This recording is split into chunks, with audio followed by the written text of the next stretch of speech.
Kisah pertama sahabat Nabi Muhammad yang dijamin masuk surga adalah Abu Bakar As-Siddiq.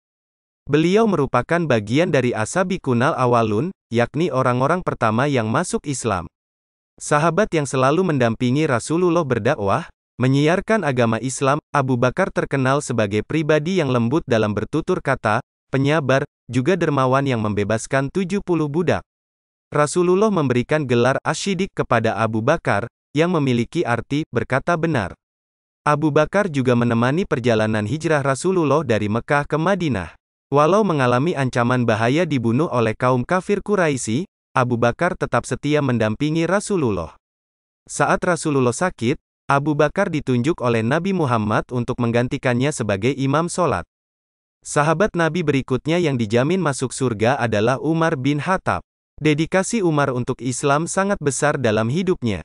Pada awal kali Islam hadir di Mekah, Umar sempat berniat untuk membunuh Nabi Muhammad. Namun, setelah mendengar saudarinya membacakan ayat Allah, Umar yang cerdas dan rasional dapat menilai bahwa kalimat yang dibacakan oleh saudarinya bukanlah ciptaan manusia.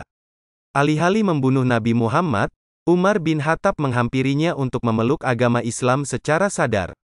Setelah memeluk agama Islam, Umar menjadi orang yang paling berani dan tidak segan mengangkat pedang untuk membela kebenaran ajaran Islam. Umar juga menjadi orang yang paling berani memberikan gagasan dan kritik kepada Rasulullah.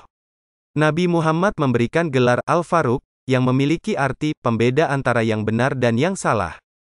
Utsman bin Affan masuk ke dalam kategori para sahabat Nabi Muhammad yang dijamin masuk surga.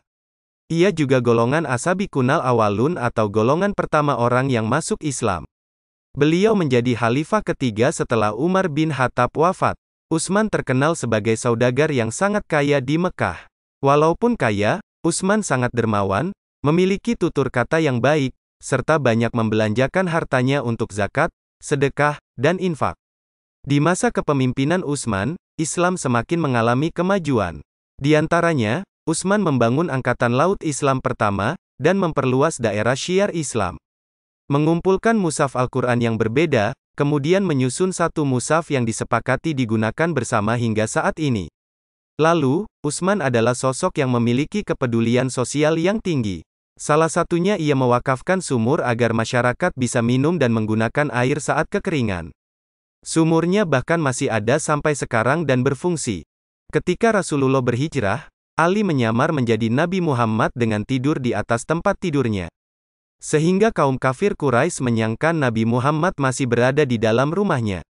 Ketika kaum kafir Quraisy hendak menyerang Nabi Muhammad, ternyata mereka menemukan Ali yang berada di tempat tidur.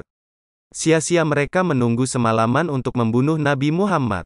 Akhirnya mereka meninggalkan Ali. 3 hari kemudian, Ali menyusul pergi hijrah ke Madinah seorang diri. Bersembunyi pada siang hari, dan melanjutkan perjalanan pada malam hari. Betapa setianya Ali kepada Rasulullah, sehingga dengan tulus melakukan tugasnya. Setelah Utsman meninggal, terjadi kekosongan kepemimpinan Islam dalam beberapa waktu, kemudian Ali diusulkan menjadi khalifah selanjutnya.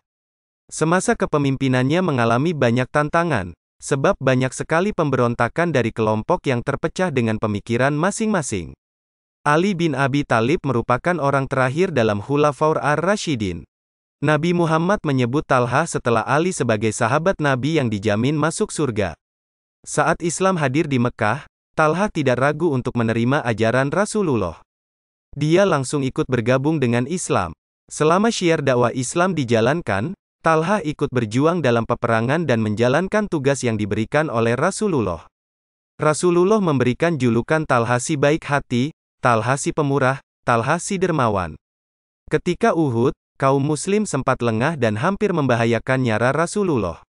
Saat kaum Quraisy hendak menyerang Rasulullah, Talha langsung melindungi Rasul hingga kehilangan jari-jarinya. Rasulullah bersabda, barang siapa ingin